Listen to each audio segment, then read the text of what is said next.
हम बचपन से हर गली, हर सड़क, हर चौराहे, हर गांव या हर शहर में ये सूचना पट्टी देखते और पढ़ते आए हैं। हमने ये भी देखा है कि एक सड़क बनने के बाद संबंधित विभाग को याद आता है कि यहां तो ऑप्टिकल फाइबर लगाना बाकी था, या कुछ दिनों बाद गैस पाइपलाइन बिछाने के लिए फिर से खुदाई शुरू हो जाती है। कहीं सड़क और रेल तो पहुंच जाती है, लेकिन इन दोनों को जोड़ने के लिए आवश्यक लास्ट माइल कनेक्टिविटी नहीं पहुंच पाती। इन सभी के पीछे सबसे बड़ा कारण है कि अलग अलग विभाग अलग अलग काम करते रहते हैं, और इन सब का परिणाम प्रोजेक्ट के पूरा होने में देरी, लागत में वृद्धि और आम जनता को परेशानी। ऐसा भी देखा गया है कि एक प्रोजेक्ट तो पूरा हो गया, लेकिन दूसरे प्रोजेक्ट के साथ कोऑर्डिनेशन के अभाव से जनसामान्य को उसका पूरा लाभ नहीं मिल पाता है। आइए इसे एक उदाहरण द्वारा समझते हैं। एक फर्टिलाइजर प्लांट तो स्थापित हुआ, लेकिन उस तक गैस पाइपलाइन की व्यवस्था नहीं की गई। गैस पाइपलाइन की अनुपलब्धता के कारण वो प्लांट पूरी तरह से उपयोग में नहीं लाया जा सका, जिससे करोड़ों की लागत से बने उस प्लांट का पूरा लाभ जन सामान्य तक नहीं पहुंच सका। इसी प्रकार सड़क निर्माण का काम कई एजेंसियां करती हैं। जैसे प्रमुख राजमार्गों का निर्माण NHAI करती है। इसके बाद आगे की सड़क का निर्माण राज्य PWD करती है। दूर दराज के गांवों की सड़कें प्रधानमंत्री ग्राम सड़क योजना के अंतर्गत बनती हैं, और सीमावर्ती क्षेत्रों में सड़कें बॉर्डर रोड ऑर्गेनाइजेशन BRO बनाती है। किसी भी एक विभाग के मध्य कोऑर्डिनेशन के अभाव से लोगों तक सड़कों का पूरा लाभ नहीं पहुंच पाता। सरकार ने देखा कि इंटर डिपार्टमेंटल कोऑर्डिनेशन के अभाव से प्रोजेक्ट कंप्लीशन में बहुत विलंब होता आया है। सरकार के अलग अलग विभागों ने अपने सिस्टम को किया फास्ट ट्रैक। पिछले 7 सालों में माननीय प्रधानमंत्री श्री नरेंद्र मोदी जी के नेतृत्व में तमाम ऐसे प्रोजेक्ट्स बने हैं जिसमें सारे विभागों ने समन्वय के साथ काम किया, जिससे बड़े अच्छे परिणाम आए। जैसे कि रेल मंत्रालय ने कॉमन ड्राइंग अप्रूवल सिस्टम का गठन किया और उसे भी कर दिया ऑनलाइन, जिससे सारे अप्रूवल्स एक ही पोर्टल पर मिल जाएं। भारतीय रेल की इस गति से 6 महीने में मिलने वाले अप्रूवल्स अब 2 से 3 महीने में ही मिलने लगे हैं। इसी प्रकार पर्यावरणीय मंजूरियों के लिए भी 3 अलग अलग ऑनलाइन सुविधा आरंभ कर दी गई है, जिसके अप्रूवल्स में पहले करीब 2 साल का वक्त लगता था। अब यह अवधि घटकर महज कुछ महीनों की हो गई है।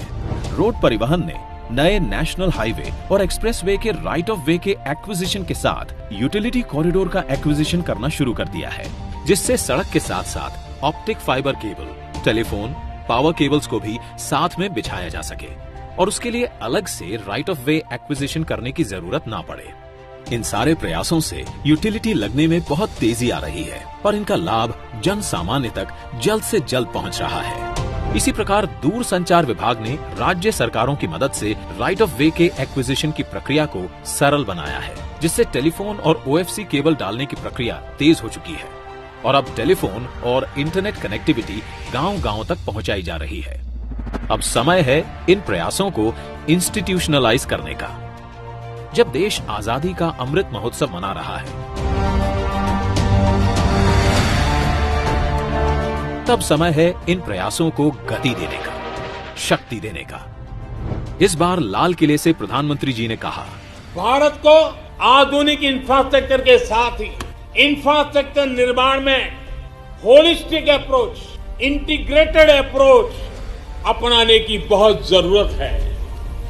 आने वाले कुछ ही समय में प्रधानमंत्री गति शक्ति का नेशनल मास्टर प्लान करोड़ों देशवासियों को सपना करने वाली एक बहुत बड़ी योजना लेकर के हम आपके सामने आने वाले हैं। लाखों नौजवानों के लिए रोजगार के नए अवसर लेकर के आने वाली है। विकास में गति की नई इंटीग्रेटेड और होलिस्टिक अप्रोच की शक्ति, यानी कि प्रधानमंत्री गति शक्ति, national master plan for multi modal connectivity. इसके अंतर्गत इसरो द्वारा विकसित BISAG-N इंटीग्रेटेड पोर्टल पर 16 मंत्रालयों को जोड़ने वाले 200 से ज्यादा लेयर्स काम कर रहे हैं, जिससे सभी विभागों को एक दूसरे के काम की मिलेगी विजिबिलिटी। PM गति शक्ति योजना द्वारा रेल, रोड, पोर्ट और सिविल एविएशन सभी आ जाएंगे एक बड़े अम्ब्रेला प्लान के तहत। अब पोर्टल के माध्यम से किसी भी विकास एवं निर्माण कार्य में सभी स्टेक होल्डर्स के बीच समन्वय होगा, जिसके तहत एक ऐसी व्यवस्था बनाई गई है कि सभी ग्रुप में एक साथ बैठकर बेहतर प्लानिंग कर सकेंगे। इससे लैंड एक्विजिशन के साथ साथ काम भी एक साथ होगा, तो परियोजनाओं की लागत में भी कमी आएगी। केंद्र सरकार से लेकर राज्य सरकार के विभागों तक, लोकल अर्बन बॉडी से लेकर निजी कंपनियों तक, सभी में होगा ऐसा तालमेल जो आज तक कभी नहीं देखा गया।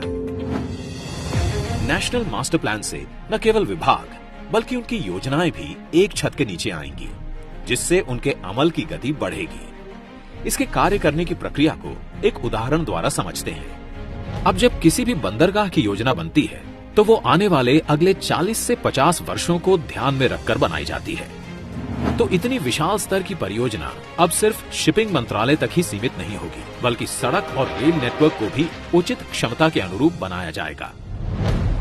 नेशनल मास्टर प्लान से ये भी पता लगाया जा सकता है कि कहां पर सड़क बनी है और कहां पर नई सड़क के निर्माण की आवश्यकता है। नेशनल मास्टर प्लान में हर मंत्रालय का डेटा निरंतर अपडेट होता रहेगा। यही नहीं, नेशनल मास्टर प्लान द्वारा किसी भी सामान को गंतव्य स्थान तक पहुंचाने के लिए सही मार्ग और किराए का चयन किया जा सकता है। एम्प्टी फ्लो डायरेक्शंस में ग्राहकों द्वारा माल ढुलाई में विशेष छूट ली जा सकेगी। मास्टर प्लान से संसाधनों का सर्वोत्तम उपयोग होगा, तभी तो पश्चिम भारत के प्लांट से आई खाद उत्तरी क्षेत्रों के खेतों को लहलहाएगी और किसानों में खुशहाली लाएगी। साथ ही नेशनल मास्टर प्लान निवेशकों को बताएगा कि जहां पर वे अपना निवेश करने वाले हैं वहां सड़क और रेल की उपलब्धता कैसी है, इंडस्ट्रियल एरियाज और आसपास का एनवायरनमेंट कैसा है। इससे बिजनेस और रोजगार के अवसर बढ़ेंगे। अब देश में गति की परिभाषा केवल यातायात ही नहीं, यहाँ शामिल है गति निर्णय की, गति सरकारी कार्यों की। इस प्लान को गति मिलते ही भारत में ऐसा इंफ्रास्ट्रक्चर आकार लेगा जिससे रेल से रोड पूरक हो, रोड से सी पोर्ट पूरक हो, सी पोर्ट से पोर्ट पूरक हो, ताकि रोड, रेल, बिजली, optic fibre cable, gas pipeline जैसी सुविधाओं से देश का कोई कोना वंचित ना रहे। तभी तो प्रगति में आएगी तेज गति। इंटीग्रेटेड मोबिलिटी द्वारा लोकल उत्पादों की बड़े बाजारों तक पहुंच बनेगी आसान। हमारे उद्योग भी होंगे कंपटीशन के लिए बेहतर तैयार और निर्यात होगा सुगम, और देश की अर्थव्यवस्था के चक्के तेजी से घूमेंगे। वर्क इन प्रोग्रेस बनेगा वर्क इन पेस। प्रधानमंत्री गति शक्ति, national master plan for multi modal connectivity.